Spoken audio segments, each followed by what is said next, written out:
Hi, అందరికీ నమస్తే. ఇవాళ మన ఛానల్లో కృష్ణాష్టమి, రాధాష్టమి, రాధాకృష్ణుల గురించి కొన్ని విశేషాలను చెప్పుకుందాం. కృష్ణ జన్మాష్టమి హిందూ ఇతిహాసాలలో శ్రీ మహావిష్ణువు 8వ అవతారం శ్రీకృష్ణుడి జన్మదినం. కృష్ణ జన్మాష్టమిని కృష్ణాష్టమి అని లేదా జన్మాష్టమి లేదా గోకులాష్టమి లేదా అష్టమి రోహిణి అని కూడా పిలుస్తారు. చేతవెన్న ముద్ద, చెంగల్వ పూదండ, బంగారు మలతాడు పట్టుదట్టి, సందతా వీధులు సరిమువ్వ గజ్జెలు, చిన్ని కృష్ణ నిన్ను చేరి కొలుతూ అని కృష్ణాష్టమి నాడు భక్తులు పగలంతా ఉపవాసం ఉండి సాయంత్రం శ్రీకృష్ణుణ్ణి పూజిస్తారు. పురవీధుల్లో ఎత్తుగా ఉట్లు కట్టి పోటీ పడి వాటిని కొడతారు. అందుకే ఈ పండుగని ఉట్ల పండుగ లేదా ఉట్ల తిరునాళ్ళు అని కూడా అంటారు. భక్తి శ్రద్ధలతో శ్రీకృష్ణ జయంతి వ్రతంగా ఆచరిస్తే గోదానం చేసినంత ఫలితం, కురుక్షేత్రంలో సువర్ణదానం చేసిన ఫలం దక్కుతుందని బ్రహ్మాండ పురాణం చెప్పింది. కలియుగంలో కల్మషాల్ని హరించి పుణ్యాల్ని ప్రసాదించే పర్వదినం ఇదని కూడా వివరించింది. దుష్ట శిక్షణ, శిష్ట రక్షణ అన్న గీతోపదేశంతో మానవాళికి దిశానిర్దేశం చేశారు శ్రీకృష్ణ భగవానుడు. మహాభారత యుద్ధాన్ని ముందుండి నడిపించిన మార్గదర్శి ఆయన మహాభాగవతం కథలను విన్నా, దృశ్యాలను తిలకించిన జీవితానికి సరిపడా విలువలెన్నో బోధపడతాయి. ఆ కావ్యం ఇప్పటి పరిస్థితులకు ఒక మార్గదర్శకంగా ఉండటం కృష్ణుడి మహోన్నత వ్యక్తిత్వానికి, ఆయన లీలలకు అర్థం పడుతుంది. అందుకే ఆయన్ను అందరూ తమ ఇష్టదైవంగా కొలుస్తున్నారు. వివిధ రూపాల్లో సాంప్రదాయాలతో భక్తి ప్రవృత్తులతో మన భారతీయ సంస్కృతికి విలక్షణమైన అందాన్ని తెస్తాయి. అలాగే భాద్రపద మాసంలోని అష్టమి శ్రీకృష్ణ పరమాత్మ పూజకు ఉత్కృష్టమైన రోజు. ఈనాడు పవిత్ర ప్రేమకు చిహ్నంగా చెప్పబడుతూ ఉన్న శ్రీ రాధాకృష్ణులను పూజించాలి. ఈ దినానికి రాధాష్టమి అని పేరు. ఈ రోజు రాధాకృష్ణులను పూజించడం వల్ల సంసార సుఖం లభిస్తుందని, భార్యాభర్తల మధ్య అనురాగం పెరుగుతుందని చెప్పబడుతుంది. శ్రీకృష్ణుని ప్రియురాలు రాధ జన్మదిన వేడుకలను సందర్భంగా రాధా మాధవం ఎంత రమణీయం. రెండు పవిత్ర హృదయాల దివ్య సంగమం, స్వచ్ఛమైన ప్రేమకు అచ్చమైన ప్రతిరూపం. తనను తాను ప్రేమించుకుందుటకు తన నుండి తాను వేరుబడి మాధవుడు రాధగా జన్మించాడు. రాధలోకోత్తర సౌందర్యమూర్తి, అరవిందం లాంటి అందం, మకరందం లాంటి మనస్సు, ఇలకు దిగిన ఇంద్రధనస్సు, ప్రణయ మాధురి రాధాసుందరి. రాధాయ నమః అనే 6 అక్షరాలు మహామంత్రం 4 విధాలుగా ఫలప్రదాయిని అని భక్తులకు విశ్వసిస్తారు.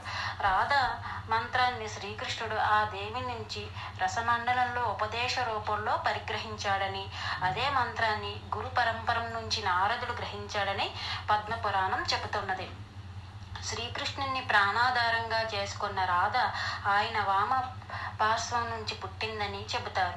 ఆమె పుట్టగానే రాసమండలంలో కృష్ణుడి సేవ కోసం దావనం అంటే పెరుగు సాగించడం వల్ల రాధగా మారిందని బ్రహ్మవైవర్త పురాణం వివరిస్తోంది.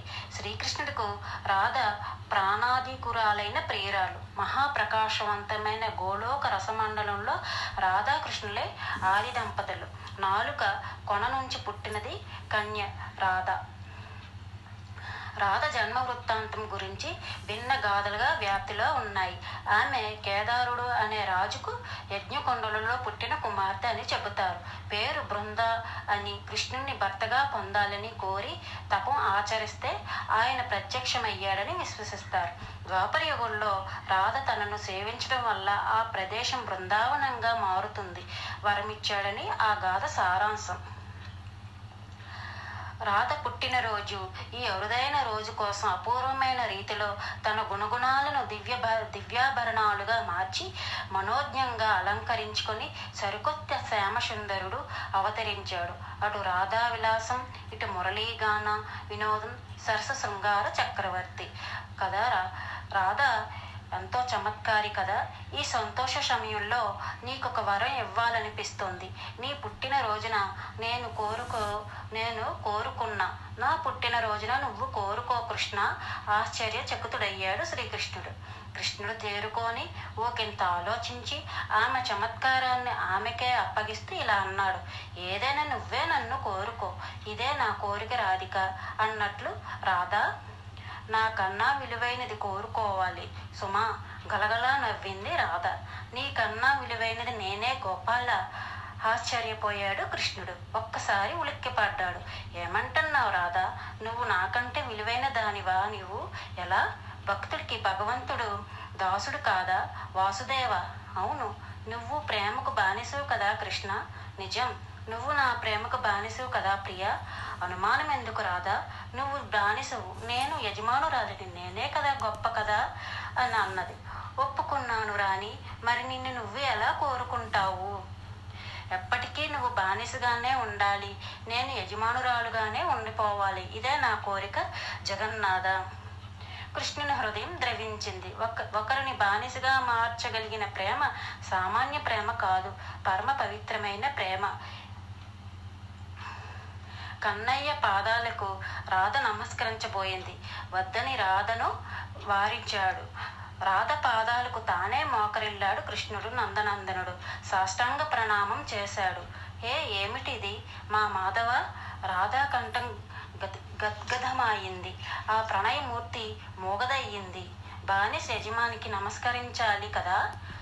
కృష్ణుని వినయ సౌశల్య వచనాలు విన్న బృందావనం అతనికి ప్రణమిల్లింది. రాధ పాదాలకు స్పర్శకు కృష్ణునిలో విద్యుత్ ప్రవహించింది. కృష్ణుడు మోకాళ్ళపై కూర్చున్నాడు. మాధవుని కళ్ళల్లో నీళ్లు, రాధ కళ్ళల్లో నీళ్లు. అతని చుబుకాన్ని పైకెత్తి సూటిగా కృష్ణుని కళ్ళల్లోకి రాధ చూసింది. ఆమె కన్నీటి చుక్కలు అతని కళ్ళల్లో కురిశాయి. అతని కన్నీటితో ఆమె కన్నీరు సంగమించింది. మాధవుని చెక్కిలిపై దారులు ప్రవహిస్తున్నాయి. ఆ పవిత్ర జలాన్ని దోసులతో పట్టి తీర్థంగా స్వీకరించింది. యమున తరించింది. యశోదా ప్రియసుతుడు, ఉదయచంద్ర వదనుడు, సౌమ్య సౌజన్య గుణదాయుడు శ్రీకృష్ణుడు. అద్వితీయ సౌందర్య రాశి, అనుపమాన ప్రేమరాశి రాధాదేవి.